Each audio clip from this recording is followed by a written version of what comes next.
എല്ലാവർക്കും നമസ്കാരം. അപ്പോൾ ഇന്നത്തെ എൻ്റെ പുതിയ വീഡിയോയിലേക്ക് എല്ലാവർക്കും സ്വാഗതം കേട്ടോ. അപ്പോൾ കഴിഞ്ഞ വീഡിയോയിൽ നമ്മൾ നിറയെ പൂവൻകോഴികളുള്ളൊരു ക്ഷേത്രത്തിൽ പോയില്ലേ. ആ അമ്പലത്തിൽ പോയതിന് ശേഷം നമ്മൾ നേരെ പോയത് ഈ ഒരു അമ്പലത്തിലേക്കാണ്, ശ്രീ വില്ലാദ്രി നാഥ ക്ഷേത്രം. ഇത് സ്ഥിതി ചെയ്യുന്നത് തിരുവല്ലാമലയിലാണ് കേട്ടോ. നമ്മൾ നേരത്തെ പോയ പൂവൻകോഴികളുള്ള അമ്പലം ഉണ്ടല്ലോ, അവിടെ നിന്ന് കുറച്ചും കൂടെ പോയിട്ടുണ്ടെങ്കിൽ ഈ ഒരു ക്ഷേത്രത്തിലെത്താം. ഇതിനെപ്പറ്റിയിട്ട് എനിക്ക് വലിയ അറിവൊന്നും ഉണ്ടായിരുന്നില്ല. പക്ഷേ എൻ്റെ ഒരു കൂട്ടുകാരിയാണ് പറഞ്ഞത്, എടി ആ പൂവൻകോഴികളുള്ള അമ്പലത്തിൻ്റെ അടുത്ത് തന്നെയാണ് ഈ തിരുവല്ലാമല ക്ഷേത്രം സ്ഥിതി ചെയ്യുന്നതെന്ന്. ഒരു തൃശ്ശൂർക്കാരി എന്ന നിലയിൽ തിരുവല്ലാമല ക്ഷേത്രം എന്നൊക്കെ കേട്ടിട്ടുണ്ടെങ്കിലും അവിടെ എന്താണ് പ്രതിഷ്ഠ അല്ലെങ്കിൽ അവിടുത്തെ കാര്യങ്ങളും രീതികളും ഒന്നും എനിക്കറിയില്ലായിരുന്നു. അവിടുത്തെ ഭൂപ്രകൃതി എന്താണെന്ന് പോലും എനിക്കറിയില്ലായിരുന്നു കേട്ടോ. പക്ഷേ നമ്മൾ അവിടെ ചെന്ന് ഈ സ്റ്റെപ്പുകൾ അങ്ങോട്ട് കയറി ചെന്നപ്പോഴാണ് കാണുന്നത് ശ്രീരാമജയം. അതെ, നമ്മുടെ ശ്രീരാമസ്വാമീൻ്റെ ക്ഷേത്രമാണ് കേട്ടോ. ഇനിയിപ്പോൾ ശ്രീരാമസ്വാമി മാത്രമാണോ? അല്ല, കൂടെ നമ്മുടെ അനുജൻ ലക്ഷ്മണനും കൂടിയുണ്ട് കേട്ടോ. സമുദ്രനിരപ്പിൽ നിന്ന് 100 അടി ഉയരത്തിലാണ് കേട്ടോ ഈ ക്ഷേത്രം സ്ഥിതി ചെയ്യുന്നത്. കേരളത്തിലെ രണ്ടാമത്തെ ഏറ്റവും വലിയ നദിയായ ഭാരതപ്പുഴ ഉണ്ടല്ലോ, ക്ഷേത്രത്തിൽ നിന്ന് 3 കിലോമീറ്റർ ദൂരം വടക്കുമാറി ഒഴുകുന്നുണ്ട്. ക്ഷേത്രം ഒരു കുന്നിൻ്റെ മേലെ ആയതുകൊണ്ട് താഴോട്ട് നോക്കിയാൽ നമുക്ക് ഈ ഭാരതപ്പുഴ ഒഴുകുന്ന കാണാൻ പറ്റും. ചുറ്റും നിരവധി കുന്നുകളും മലകളും പാടങ്ങളൊക്കെ ഉള്ളതുകൊണ്ട് ഈ ക്ഷേത്രത്തിൻ്റെ ഭൂപ്രകൃതി കാണാൻ തന്നെ നല്ല ഭംഗിയാണ്. മലയ്ക്ക് മുകളിൽ ഈ ക്ഷേത്രം നിൽക്കുന്നത് കാണാൻ എന്തൊരു ഭംഗിയാണെന്നറിയൂ. ഞങ്ങളവിടെ ചെന്നത് കർക്കിടകത്തിൻ്റെ അവസാന നാളിലാണ് കേട്ടോ. ചിങ്ങം 1 വലിയ സദ്യ നടക്കുന്നുണ്ട്. അതിൻ്റെ ഭാഗമായിട്ടുള്ള തയ്യാറെടുപ്പാണ് കേട്ടോ നമ്മൾ കണ്ടത്. കുറച്ച് മുന്നിലേക്ക് പോയപ്പോൾ ഇതുപോലെ കുറച്ച് സ്റ്റെപ്പുകളൊക്കെ താഴേക്ക് കണ്ടു. അമ്പലത്തിലേക്കുള്ള വേറൊരു വഴിയാണിതെന്നാണ് എനിക്ക് തോന്നിയത് കേട്ടോ. അങ്ങനെ നമ്മൾ ക്ഷേത്രത്തിൽ തൊഴാനായിട്ട് കയറി. അമ്പലത്തിൻ്റെ സൈഡിലായിട്ടുള്ള ഈ ഡോറിൽ കൂടിയാണ് കേട്ടോ നമ്മൾ ഉള്ളിലേക്ക് കിടക്കേണ്ടത്. അവിടെ നേരെ ചെന്നപ്പോൾ നമ്മൾ കണ്ടത് ശ്രീ ലക്ഷ്മണസ്വാമിനെയാണ് കേട്ടോ. ക്ഷേത്രത്തിൻ്റെ കിഴക്കേ നടയിലായിട്ട് ശ്രീ ലക്ഷ്മണസ്വാമിയും പടിഞ്ഞാറേ നടയിലായിട്ട് ശ്രീരാമസ്വാമിയാണ് കേട്ടോ ഉള്ളത്. പിന്നെ ഉപദേവനായിട്ട് ഗണപതിയുണ്ട്.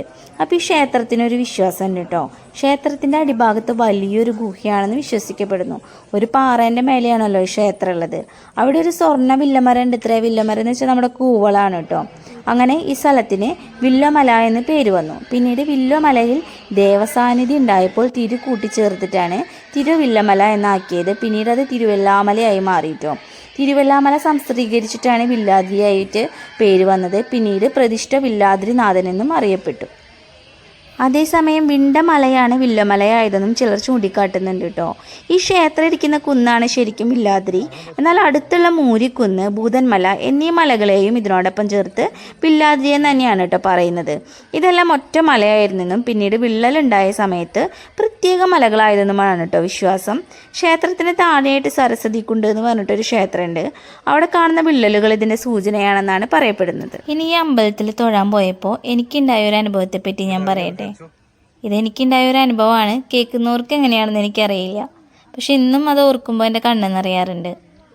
ഞാനൊരു പുണർദ നാളുകാരിയാണ് കേട്ടോ, ശ്രീരാമൻ്റെ നാളുകാരി.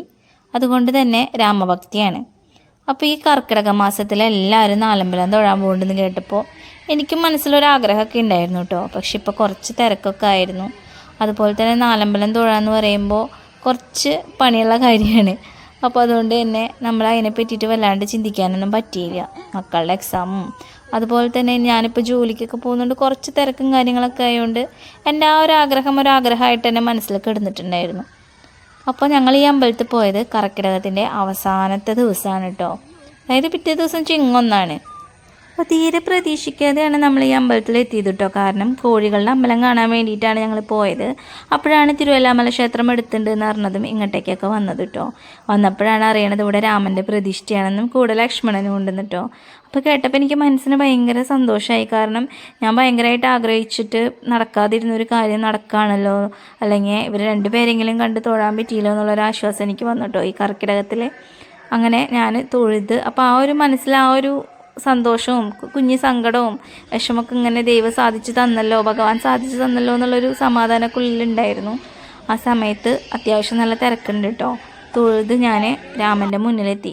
നടേൻ്റെ മുന്നിലെത്തിയ സമയത്ത് എൻ്റെ പിന്നിലും കുറച്ച് ആൾക്കാരൊക്കെ ഉണ്ട്. അപ്പോൾ നമുക്ക് അവിടുത്തെ രീതികളും കാര്യങ്ങളൊന്നും അറിയാത്തതുകൊണ്ട് ഞാൻ വഴിപാടൊന്നും കഴിച്ചിട്ടുണ്ടായിരുന്നില്ല കേട്ടോ. പക്ഷെ ഞാൻ ഫ്രണ്ടിലെത്തി നിൽക്കുമ്പോൾ എൻ്റെ അടുത്ത് തിരുമേനി ചോദിച്ചു പ്രസാദം വേണ്ടേന്ന് ചോദിച്ചു.